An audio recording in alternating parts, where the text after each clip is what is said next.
The report which gives these facts was suppressed by the government because what it says breaks the faith. The politicians never said the war was right or wrong. The politicians never had the guts to come out and either declare war or get the hell out. They were hoping that the war would go away in time, and they're treating the veterans, the social war of the Vietnam veterans. That stigma of the war has now eroded onto the veterans. The responsibility of explaining the war has fallen onto the veterans' shoulders. Those politicians are now retired with big paychecks. Now, who's asking them anything? What guilt's on their shoulder? What responsibility? The problem of the war, the stigma of the war, now falls to the veterans.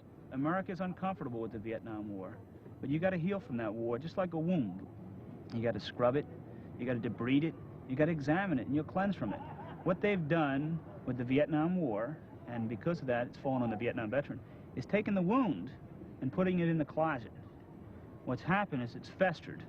It's festered, and it's hurt the Vietnam veteran. You realize we've had 55,000 suicides, as many people as we lost in Vietnam? That's an atrocity. 55,000 suicides 55,000 of Vietnam are veterans, yes. Now, my God, how many people have to commit suicide, kill themselves? You know, it's myself, my own brother, he spent 1 year in combat, 3 years with a chemical warfare unit in Vietnam, 4 years total. I was the casualty of the war directly. I came home in a stretcher. I got shot in the back, both legs, stabbed in the left arm. I was paralyzed in my right hand with a piece of shrapnel. I was wounded in the neck, the head. 40% of my body was burnt with napalm. I was hurt. I was crushed.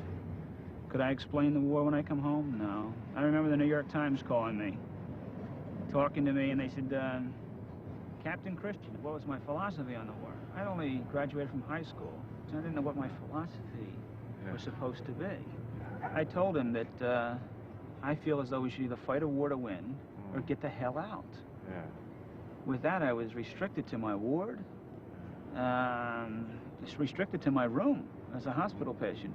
And here they'd bring me out one day to give me a medal, and the next day they'd keep me under restrictions. It was sad. So that was how a captain faced the war. How do you think many of the enlisted guys faced it?